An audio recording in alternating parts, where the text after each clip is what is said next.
Welcome back, everybody. It's been 3 long years since I attempted this project with my 2 friends here. Something always seemed to get in the way, some of which was self-caused, but that changes today because we are back for Goosebumps Ghostly Reviews. I'm your host, Bumps, and tonight, let's break down the classic that started it all. Bobbert? I am your host, Bobbert Ghost, the ghost with the most, and today we review Welcome to Dead House on Goosebumps Ghostly Reviews. Thank you, Bobbert. Welcome to Dead House. It will just kill you. Kill you. We've been through this. Sheesh. If I wanted the facts, I'd go watch Reviewer Beware.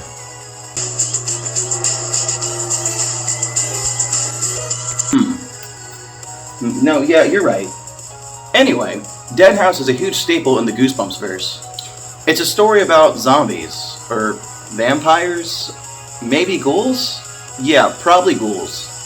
The book says undead. Yes, yet they need the blood of new families that move in, and the sun melts them. Sounds like vampires to me. I never understood what Stein was trying to portray here. Yes, a monster, but why so ambiguous? Look alive! Amanda and Josh think the old house they just moved into is weird, spooky, possibly haunted. And the town of Dark Falls is pretty strange too. Truly the stuff of nightmares. But their parents don't believe them. You'll get used to it, they say. Go out and make some new friends. So Amanda and Josh do. But these new friends are not exactly what their parents had in mind, because they want to be friends. Forever. Reader beware, you're in for a scare. Dead House is a strong start with a classic horror trope, moving, which as a kid can be scary on its own. You throw in a couple 100 miles in a town of the undead and you got yourself a recipe for nightmares. Gave me goosebumps. I would say more along the lines of shivers. The story overall was decent, but I do want to complain a bit more about the monsters.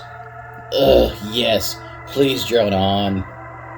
After moving into their newly inherited house, the main protagonist Amanda starts seeing things up to the point where she begins to question her own sanity. The book does a really good job of painting a dark, depressing environment. I can almost imagine myself walking through the Dead House halls. Me too. The thought of ghouls devouring you makes me giddy. Anyway, the plot reveals a major character shortly after they arrive at their new home. Compton Dawes, the town's realtor. For available listings near you, email c_dawes@screenmail.net. We get a few cliffhangers before Petey, their pet dog that hates everybody because he can tell everyone in Dead Falls is dead, because dogs can do that. Did you know that? No. Did you know that? Yes. Did you know that? No. So even though Petey's just a terrier, Josh, Amanda's brother, as well as Amanda take off to go and capture him, and he leads them on a wild goose chase all the way down to the cemetery. Which, plot point to keep that in mind. Maybe this mud ain't so bad after all. The plot thickens and the atmosphere starts to get a bit darker in the book when Amanda starts having these dreams where essentially her whole family is dead inside the house. There's one they describe where she comes downstairs for breakfast and her whole family are skeletons. And what is this? My best friend's invisible or the ghost next door?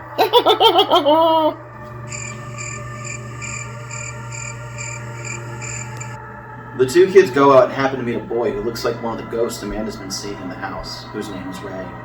Ray then introduces our protagonist to the rest of the great children of Dark Falls. Oh, I love this part. Upon meeting these strange new children, our protagonists are circled as the group of children drawing closer and closer in an awkward, quiet fashion. Hey, you don't look so hot. Are you feeling okay? Yeah, I'm doing fine. I'm just a little hungry. It's been a while since I've eaten. The 2 kids and their dog are encircled by Ray's posse, and things are getting too real before they're saved by Mr. Dawes, the town realtor. And the chubby guy interferes. After Dawes rescues our protagonist, they tie up Petey and end up playing a game of baseball with all the kids who live in Dark Falls. Until the sun comes out to play. The light, it hurts them. Plot progression, and the dog escapes again. Here we go again. I don't really like how the entire of this book's plot is moved along by a dog running away. I mean, this is why I'm a cat person. Cats don't do that. After Petey gets out, Amanda and Josh search all day, only to no avail. When they finally go home in the evening, the parents are getting ready for a dinner party they have to attend to, and they tell them they'll go out and look first thing in the morning for Petey. Who could blame them? This doesn't sit well with Josh. And then Josh decides to wake up Amanda around midnight to go looking for Petey, which doesn't make sense because if he didn't have luck during the day, why are you going to find him at night? Kids, what are you gonna do? The kids finally realize they're being followed by the Watcher Ray. Ray attempts to persuade them from not going into the graveyard, which is where Josh has finally realized and finally clicked that's where Petey is. So after much attempt and persuasion, Ray fails and they still enter the graveyard, but Ray tags along with them. And Josh wants to look there because Mudface just might happen to be there. As they enter the graveyard, Josh runs off ahead. Amanda ends up discovering a set of tombstones with names of children that she had befriended, including Ray's. I can dig it. While this is happening, Josh happens to stumble across Petey. Once Josh does find Petey, he won't listen to him. He is ignoring him. He's pretending he doesn't know him. He's acting strange. And then he notices that Petey's eyes reflect a certain color in the light of the night. Josh doubles back to find Amanda terror-stricken on the ground as Ray towers over her. Ray reveals to them that they were never supposed to come here, and that Ray is dead, and he's been in her house. And it was his house before her. And at that point, Josh he's had enough of Ray's bullshit, and for some reason decides to shine the flashlight onto Ray, which then Ray freaks out, and his face totally melts and goes full skull.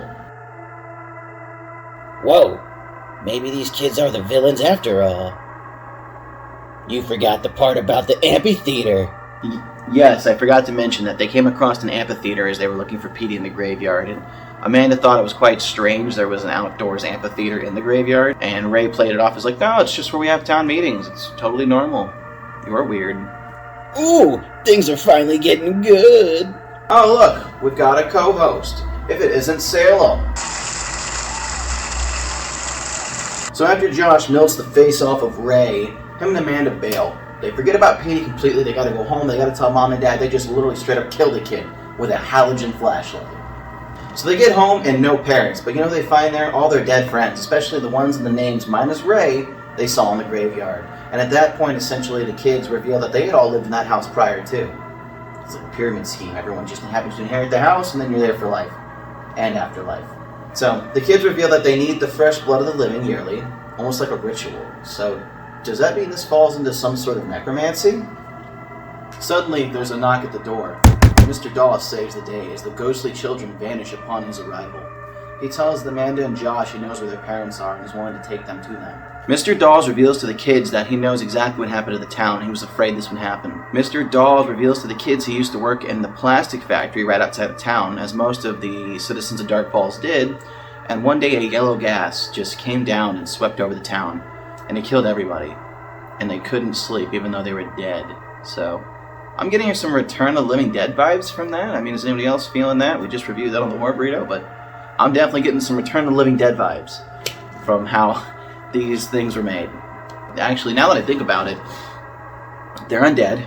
They don't want brains, but they want blood. He changed that aspect. But they can walk and talk, and they're not like, I don't know. You guys in the comments, tell me what you think. So after Mr. Dawes reveals how the town died, they start heading through the graveyard towards the amphitheater, and Josh happens to trip over a head marker himself this time. Yes, I like how Josh just trips over a particular tombstone. Plot convenience much? And when he falls, he breaks his flashlight. What? Why? Around this time, Mr. Dawes reveals he is also one of the living dead, and that the kids were supposed to be taken to the amphitheater to be sacrificed with their parents. With Josh having a broken flashlight, he panics and thinks there's only one thing he can do. And he yeets it at Mr. Dawes' face. Dirty move. I like it. At this point, the sun is starting to rise, so the kids hide in the sunlight so Mr. Dawes can't reach them, since he's afraid of the sun as well. And the kids kind of venture off to the amphitheater, where they find a leaning tree that's providing shade over the citizens of Dark Falls as they talk about it's time to drain the blood of the parents, and they'll get the kids the next night. After killing a tree. After pushing over a leaning tree, the kids unleash sunlight onto the undead. Are you sure these kids aren't the villains? Kinda seems like it to me. It's at this point the kids realize that, essentially, the townsfolk had drained Petey's blood, and he was undead, and that's why he was acting the way he was. And then suddenly it made sense why Petey was acting the way he was, because he was no longer Petey, he was undead like the rest of the town. They killed a dog in this one. It's pretty metal. At this point, the Benson family flees Dark Falls, but not before Amanda goes to get one last look at the house. Then what happens? As she's standing in the front yard, a new family pulls into the driveway, and two kids get out, and they happen to notice her, and they go, "What are you doing?" And she looks at them and goes, "I used to live in this house." Dark ending. Twist ending? She doesn't warn them, so more or less she's letting them possibly die. I mean, it's so open to interpretation. It's got a twist dark ending, which is awesome, but in the episode, even after Mr. Dawes got hit with direct sunlight, at one point in time, a few others chased them out, so... And personally, I like the episode's dark ending better, where they pick up Petey not knowing he's dead, and then they do that gray effect where they gray Petey out, and they're like... So yeah, that was Welcome to Dead House, the first in many, many Goosebumps books. Written in 1992, straight up classic. In my opinion, it was one of the better ones. And that's not just because I've read it more than once.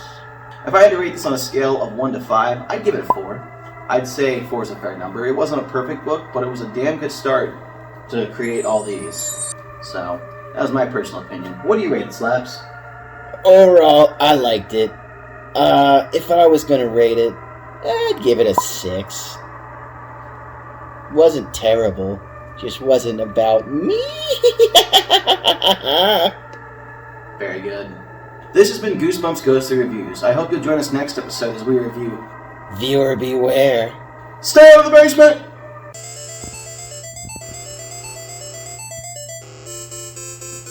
And remember, dear viewers, you never know what goes bump in the night.